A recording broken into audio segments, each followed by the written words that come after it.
오늘 광주시와 전라남도가 제안한 군공항 실무협의체, 여기에 국토부나 국방부가 이제 얼마나 적극성을 가지고 참여하느냐, 이것도 좀 앞으로 지켜봐야 될 부분일 것 같은데요. 최근에 그 강기정 전 청와대 정무수석이 군공항 이전 문제와 관련해서 그 공항 주변에 1,000만 평을 공항도시로 만들자, 그러면 또 이익 공유제를 하자, 뭐 이런 제안들을 했습니다. 거기에 대해서 바로 우리 이용빈 의원께서 지지하는 그 코멘트를 하셨던데, 이게 대안이 될 수 있을까요? 어떻게 보십니까? 예, 그렇습니다. 저는 이제 최근에 논의가 시작된 시도 행정통합 의제라고 하는 것이 결국은 광주 전남이 새로운 어떤 발전 전략을 내놓은 것이다라고 생각하고요. 그 발전 전략에는 대단히 중요한 인프라가 필요한데, 그 인프라, 그 거점 역할을 공항이 할 수 있다라고 하는 관점으로 접근하는 것이다라고 생각하고요. 가덕도 신공항의 문제나 대구의 통합 신공항의 문제도 저는 똑같이 그렇게 바라볼 수가 있을 테고, 광주 무안이라고 딱히 지칭해서 죄송합니다만은 강기정 의원께서 이제 그렇게 제안을 하셨는데, 저는 뭐 그런 방식으로 지역의 상생을 발전 전략으로 제시한 거라고 보고요. 1,000만 평이 됐든 2,000만 평이 됐든 그 지역의 인프라를 공항이라고 하는 거점을 통해서 새롭게 구상하는 큰 그림을 만들어내고 제안한 것이라고 봐서, 앞으로의 광주 전남의 미래 발전 전략으로 굉장히 탁월한 점이 있다라고 이제 판단해서 환영을 했습니다. 무엇보다도 우리 광주 전남이 새로운 발전의 정말 탄력을 받을 수 있는 그러한 것들이 필요한데, 저는 그것을 국가가 고민하고 시도민들과의 어떤 상생 합의하에서 만들어낼 수 있지 않을까라고 지지를 하고 있는 거죠. 이 위원장님께서는 예. 이 제안에 대해서 실현 가능성이 있다고 보십니까? 우선 강기정 전 수석께서 제안한 건 상당한 의미를 가지고 있다고는 봅니다. 우선 첫째, 이 무안을 전제로 해서 복합 공항도시를 만들어 가자. 그래서 이익을 광주와 무안이 함께 공유하는 그러한 방향으로 사업을 추진하자는 것은 상당히 진일보한 그런 구상인 것은 사실이고요. 또 한 가지 소음 문제 해결을 위해서 전체적으로 1,000만 평의 이제 그 공항 복합도시를 만드는데, 그 중에 248만 평은 군공항과 민간공항 부지로 활용을 하고, 나머지 752만 평은 이제 완충지대로 소음 피해를 줄여가는 완충지대로 활용을 하자, 그런 취지입니다. 그래서 소음 문제를 정말 처음으로 이 소음이라는 게 굉장히 지역 주민들에게 피해를 주는 그런 원인이 된다는 것을 제시를 하고 제기를 하고 또 대안까지 제시했다는 점에서는 대단히 큰 의미가 있다고 생각을 합니다.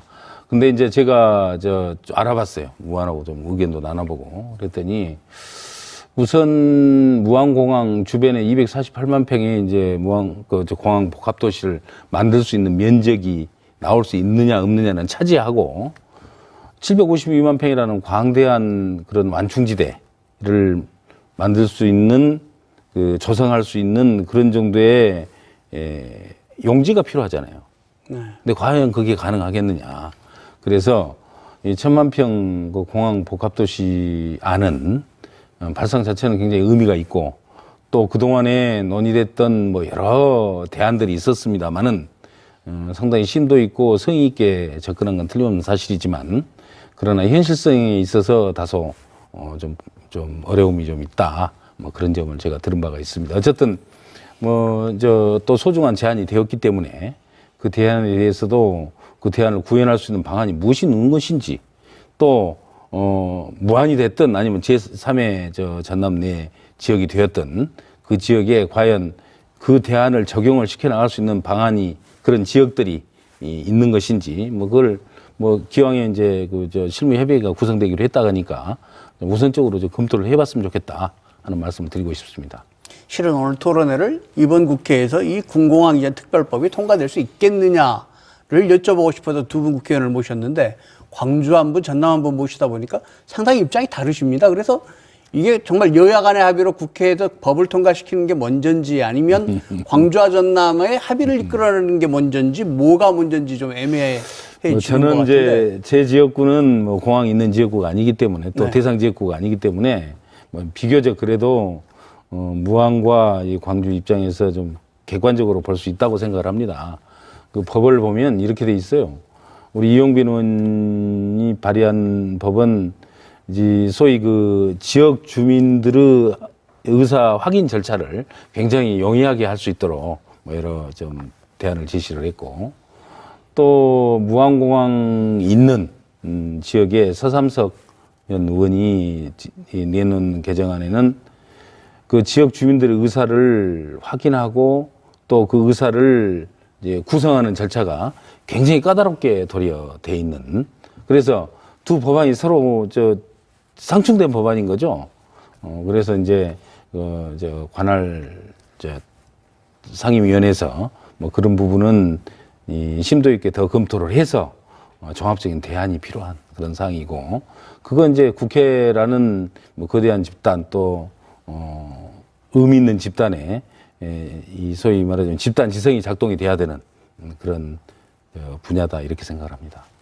그런데 이 군공항 이전 특별법 개정 문제가 물론 아직 당론은 아니지만 이낙연 대표께서 공개적으로 이렇게 지시를 하신 사안이 됐단 말이죠. 그래서 여기에 대한 책임 정치에 대한 얘기도 좀 나올 수 있을 것 같은데 이번 국회에서 이거 어떻게 될까요?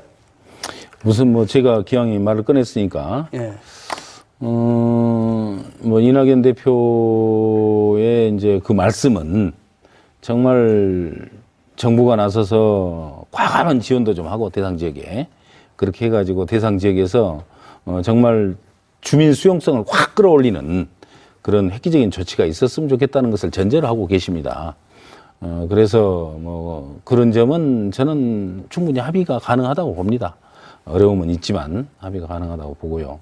다만 그 합의의 전제는 뭐냐면 정부가 정말 해결해야 되겠다라는 강한 의지와 또 지원 어떤 이 툴을 가지고 있어야 가능하다 이렇게 생각을 합니다.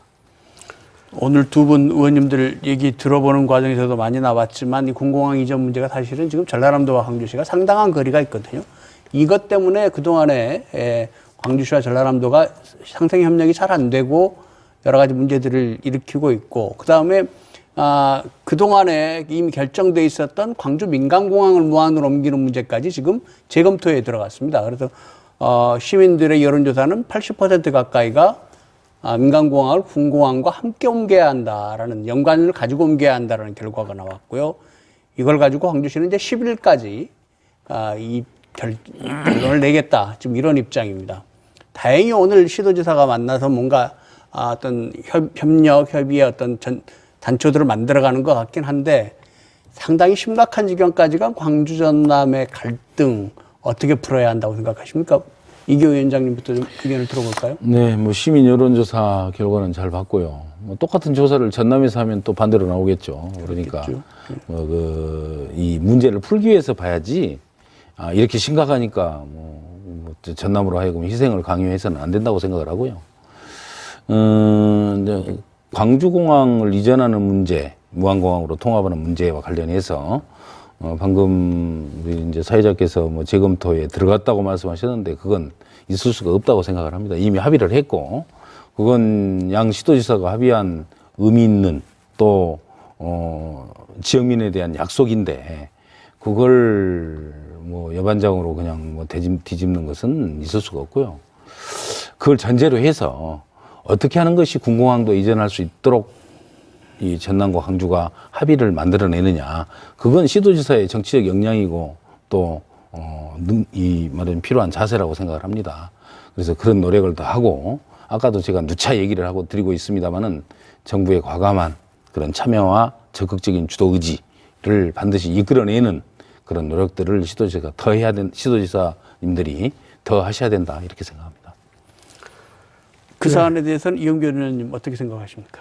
예, 광주 전남 상생발전위원회 이제 발표문 안에 광주 군공항 이전 문제 그리고 민간공항 이전 문제를 전향적으로 이렇게 담아냈다고 생각하고요. 이런 그 발표문의 핵심은 결국은 시민을 중심에 두고 판단해야 된다라고 하는, 시민이 결정해가는 과정이 될 텐데, 저희 광주에 시민이 있을 테고 또 전남에 시민들이 계시지 않습니까? 결국은 상생할 수 있는 방안을 찾아가는 어떤 슬기로운 그런 집단 지성의 힘이 잘 작동해야 된다고 보고요. 우리 이계호 선배 의원님께서 저는 이낙연 당대표님께 정말 좋은 제안을 하셨을 거라고 생각하는데요. 결국은 이 공공항 이전 문제를 신공항 특별법이라고 하는 방식으로 지역 균형 발전 전략으로 담아내고자 하는 의지를 표현하신 거라고 생각하는데, 오늘 발표된 광주 전남 상생발전위원회의 발표문 역시 그 내용 안에 광주와 전남의 시도민들이 어떻게 상생할 수 있는가 방안을 이제 좀 적극적으로 찾아가자.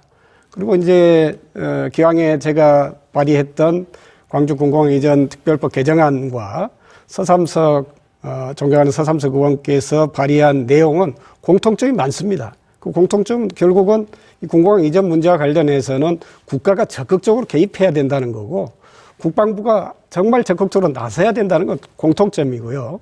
다만 지역 주민들의 입장을 얼마나 더 적극적으로 반영할 것인가의 차이가 있는데, 저는 그것 역시 결국 지역 주민이 무안을 포함한 전남 지역의 주민 입장에서 그런 기피 시설을 우리가 받아들이고자 하는 입장을 어떻게 하면 합리적으로 설득하고 그것을 성공적으로 이끌어낼 것인가 하는 걸 정치권이 노력해야 된다고 생각합니다. 그래서 이 정치인들이 희망 있는 비전을 제시하고 그 비전에 동의할 수 있는 시민들의 어떤 움직임들을 만들어내는 것이 대단히 중요한데, 그것을 촉발시키는 것이 저는 이낙연 당대표께서 제안한 신공항 특별법이다라고 하고, 그게 이제 정말 합리적인 어떤 판을 까는 모습이다라고 생각돼서 굉장히 환영을 했던 거죠. 군공항이 이전 갈 지역을 좀 더 발전시키기 위해서는 국비 지원이 지금보다 더 필요하다, 이렇게 볼 수 있을 텐데요. 이게 닭이 먼저냐 달걀이 먼저냐 질문이 될 수도 있을 것 같은데, 공항 이전을 위해서 특별법 제정을 통한 국비 지원이 더 먼저 결정돼야 될 일일까요? 아니면 광주 전남 간의 협의와 협력이 선행돼야 될 일일까요? 저는 그게 이제 거의 동시에 진행된다고 생각하는데요. 결국은 법안이 통과되기 위해서는 여야가 합의해야 되지 않습니까?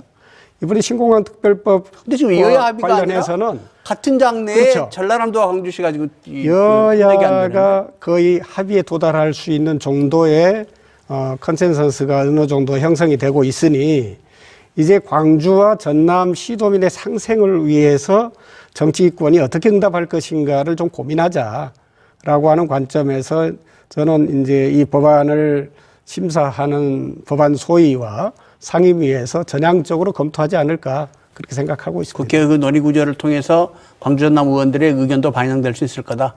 예. 그렇게 생각하신다는 말씀이시죠. 이 위원장님한테도 같은 질문을 드려보고 싶은데요. 광주 입장에서 당연히 그렇게 봐야 되고요. 광주 입장이 어떻게 보면 이제 법안을 주관하는 국방부 입장과 일치하기 때문에 의외로 광주 입장이 다소 우세적으로 반영돼서 법안이 결정이 될 가능성도 많다고 봅니다. 그렇지만은 그러한 방향의 말하면 지역 주민들의 어쨌든 불만과 그리고 바라는 여망들이 충분히 반영되지 않는 법안이 되었을 경우에 실제 현장 적용에서 쉽지 않는 저항에 부딪힐 수밖에 없을 것이고, 그렇게 됐을 경우에 도리어 사업을 더 어렵게 할 수도 있습니다. 그래서 그런 점을 충분히 고려를 하면서 지금 서로 상충된 두 법안이 지금 함께 발의가 되어 있기 때문에 그 합일점과 물론 공통적인 부분이 많이 있죠. 그 부분은 먼저 담아내고 다른 서로 상충되는 부분을 어떻게 조화롭게 합의를 보여주는지, 그게 이제 굉장히 정치적 역량인데, 그런 점에서 쉽게 합의에 도달하기가 합의에 쉽게 도달할 수 있겠느냐, 그런 좀 우려는 있습니다. 네. 군공항 이전에 관련된 문제를 이 정도로 정리를 하고요. 잠깐 남은 시간에 내년도 예산 얘기 좀 해보겠습니다. 오늘 여야가 558조의 예산을 합의를 했습니다. 이 위원장님, 네. 국회가 여야 간에 이렇게 법정 기한, 내일이 이제 법정 기한인데 예산안 통과 지킨 게 6년 만이라고요. 올해 이렇게 제가 초선 때 지킨 걸 한번 본 적이 있습니다. 삼선이신데, 예. 예. 그 이번 국회가 이렇게 순조롭게, 예. 뭐 내부적으로 논의는 많았겠지만 순조롭게 예산안을 처리하게 된 배경 어떻게 보십니까? 뭐 가장 결정적인 배경은 재난지원금 3차 재난지원금을 지급을 해야 되는데 그 발의를 물론 뭐 민주당도 꾸준히 해왔습니다만은 공식적인 발의를 국민의힘 야당이 먼저 했습니다. 네. 그래서 이제 그걸 뭐 실현하기 위해서는 양당 간에 뭐 이제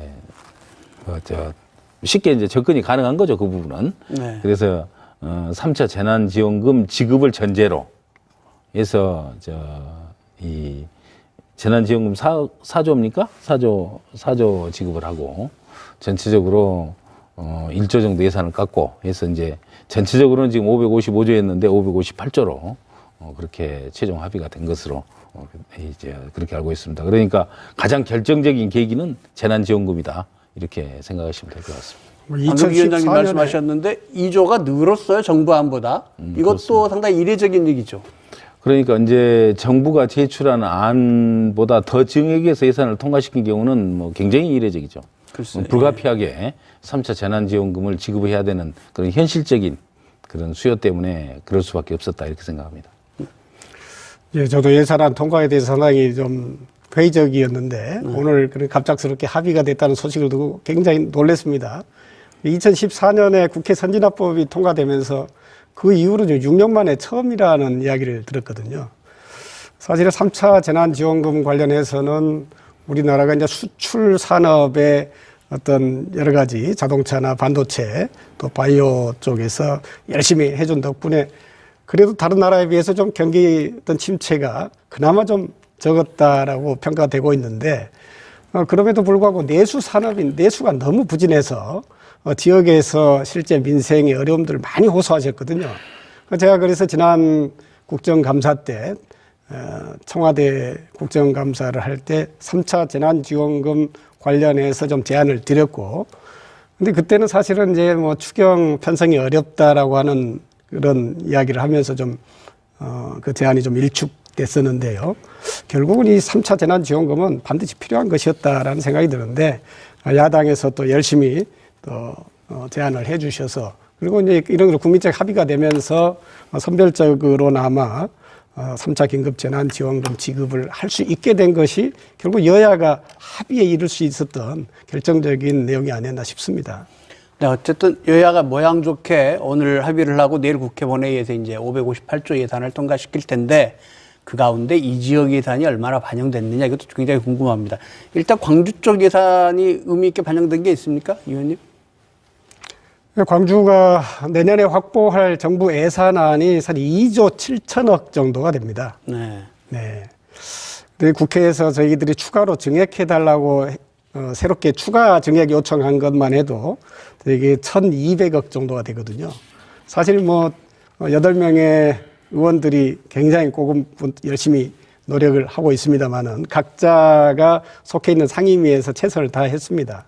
저 같은 경우는 이제 과학기술 정보방송통신위원회이기 때문에 특히 AI 집적단지 문제하고 특히 광주형 일자리 문제 또 친환경 공기산업 관련한 예산을 따기 위해서 최선을 다했고요. 충분히 좀 반영이 될 거라고 생각을 합니다.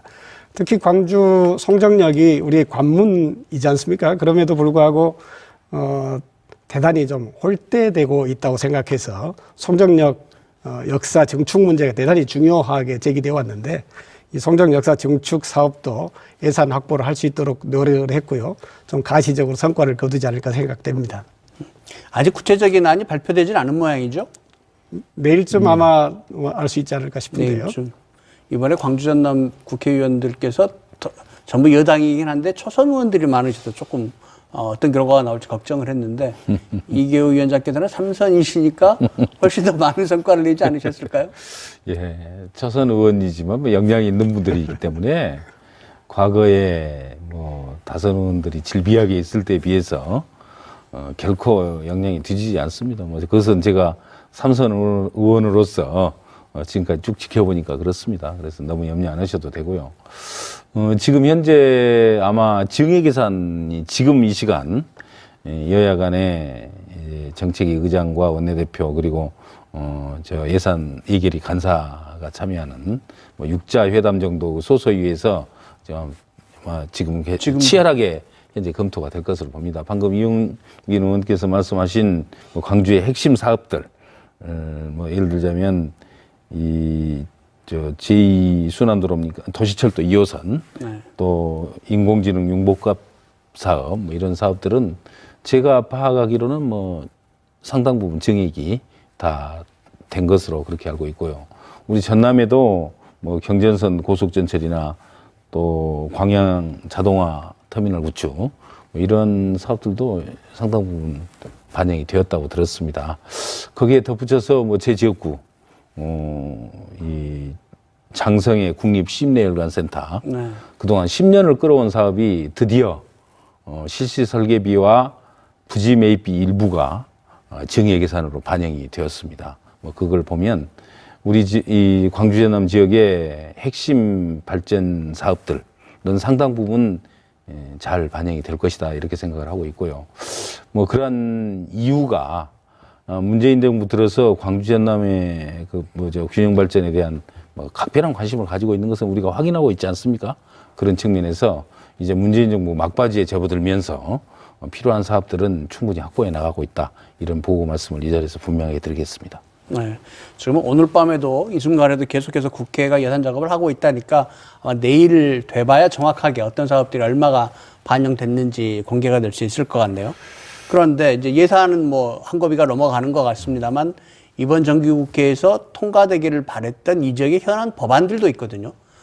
좀 생각보다 좀 그렇게 진척이 잘 안 되고 있지 않나 이런 생각이 좀 드는데 일단 한전공대 특별법 사실은 얼마 전에 이교 위원장께서 그 국민의힘 정은천 의원하고 여기 나오셨을 때 네. 정은천 의원이 뭐 한전공대 특별법 지지하겠다라는 얘기를 하셨는데 근데 제가 지지 않을 거라고 그랬잖아요. 그러셨나요? 근데 어쨌든 이게 생각만큼 진도가 나가는 것 같지는 않습니다. 이거 어떻게 봐야 될까요? 예, 우선 한전공대가 2022년도에 개교하는 것은 네. 한전공대 특별법이 없더라도 가능하다고 생각합니다. 그래서 사업은 차질 없이 추진해 나가야 되는데 그 사업을 차질 없이 추진해 나가는 과정에서 정부 지원이 반드시 함께 병행이 돼야 될 거 아닙니까? 그러려면 특별법이 필요해요. 네. 특별법을 지금까지 뭐 국민의힘에서 상당히 뭐 전향적으로 보겠다고 늘 얘기를 하는 것 같던데 뭐 지금 국회에서 심의하는 과정에서는 또 원활하게 야당의 반대로 좀 진행이 되지 않고 있습니다. 걱정을 하고 있습니다만 약속했으니까 지켜야죠. 앞으로 계속적인 뭐 정치적 신뢰를 바탕으로 해서 압박을 해 나가야 되고 또 이 지역 주민들의 그런 간절한 소망들을 야당도 알게 된다면 저는 뭐 심한 반대는 못할 거라고 보고 있습니다. 그래서 어떤 경우든지 2022년 개교는 반드시 해야 된다고 생각을 하면서 또 법적 뒷받침도 해 나가겠다 그런 확고한 약속을 말씀드리겠습니다. 네. 광주시 입장에서는 뭐 중요한 법이 많겠지만 일단 시간적으로 급한 게 아시아 문화전당 관련 특별법 이게 지금 국가기관이 되느냐 안 되느냐 뭐 이런 얘기들이 논의가 되고 있는데 이것도 아직 별로 지금 별 얘기들이 없습니다. 이게 상임위 상정도 안 됐다고 하는 것 같은데 이거 어떻게 진행이 되고 있습니까? 일단 관련해서 저희 8명의 국회의원들이 모여서 기자회견도 하면서 네. 좀 전반적으로 좀 뜻을 하나로 모여서 특히 야당의 국회의원들도 마음을 좀 모을 수 있도록 하고 있습니다만은 여러 가지 어려움들이 있으리라 봅니다. 다만 이 문화전당의 경우에는 결국 5.18이 우리에게 안겨준 하나의 유산이 아니겠습니까? 결국 광주 정신을 세계로 알리는데 큰 역할을 할 수 있는 그런 것들인데 관련해서 여야가 특히 김종인 대표가 광주에 와서 무릎을 꿇고까지 사과를 하고 광주 정신을 제대로 좀 명예를 살리겠다라는 약속을 한 것을 비춰보면 문화의 전당 사업과 관련된 법안 역시 여야가 충분히 합의해서 통과시킬 수 있는 여지가 있다라고 저는 생각을 하고 있습니다. 네. 아문법은 제가 조금 더 설명을 드리면요. 뭐 분명히 야당에서는 광주의 여망을 받아서 이것도 뭐 적극적으로 검토를 할 것으로 뭐 같이 들었지 않습니까? 그러나 뭐 현실은 그렇지 못합니다. 어느 정도 아문법에 민감한 반응을 보이냐면 과거 박근혜 정부 때 박근혜 당시 대통령이 유승민 원내대표가 뭐 합의했던 것을 비난했던 법안 대표적인 예로 아시아 문화전당 관련 법안은 뭐 자기들이 이해가 무슨 맞아 떨어져 가지고 합의를 했다 그런 지적을 했을 정도로 아주 민감하게 반응하고 또 그렇게 반대를 해왔던 법입니다. 쉽지 않는 상황이긴 하지만 그러나 이게 이제 운영 방식과 관련된 지금 현재 법안 내용이거든요. 그래서 정부에서 적극적으로 국회에서 적극적으로 이 법안 개정안을 통과시키도록 노력을 하되 정 어렵다고 판단하면 현재의 범위 내에서 새로운 대안을 찾아야 한다고 생각합니다. 현재 범위 내에서 새로운 대안을 찾아야 한다. 현재 지금 이 법을 개정하지 않고도 네. 어떻게 하는 것이 정부의 지원을 토대로 한 원활한 운영 방식을 찾아갈 수 있는 것인지 좀 연구를 해서 대안이 필요하다 이렇게 생각하고 있습니다. 혹시 좀 보관이 있으십니까? 뭐 제가 뭐 직접적으로 이 관여는 안 했기 때문에 뭐 특별한 이 대안을 가지고 있는 건 아닙니다만은 예. 그런 연구를 좀 치열하게 좀 해서 야당이 반대하니까 못한다고 할 수는 없잖아요. 광주 시민들의 바람과 여망을 우리가 받들어 나간다면 어떤 식으로든지 충분한 지원을 전제로 한 대안이 필요하다 이렇게 생각합니다. 아무래도 행정가로서 정치가로서 오래 살아오신 경륜이 그런 새로운 대안들을 말씀하시고 계신 것 같은데 함께 전라남도 광주시의원들이 노력해서 좋은 결과 있었으면 좋겠습니다. 네. 감사합니다. 네, 오늘 토론 함께 해주셔서 감사합니다. 예. 광주와 전라남도는 참 특수한 관계입니다. 전라남도 도민들의 자녀들이 광주에 살고요. 또 광주 시민들이 전라남도로 출퇴근을 하기도 합니다. 또 당장 이용섭 광주시장이 전남 출신이고요. 김영록 지사는 청소년기를 광주에서 보냈습니다. 이런 두 지역이 서로 협력하지 못한다면 과연 누구와 협력할 수 있을까요? 누군가는 인간을 협력하는 종이라고 했습니다. 우리 두 지역이 공동 상생 발전의 방안 서로 잘 만들어서 잘 지켜나가기를 바랍니다. 시사토론 10 오늘 순서 여기서 마칩니다. 다음 주 화요일 시간에 다시 찾아뵙겠습니다. 안녕히 계십시오.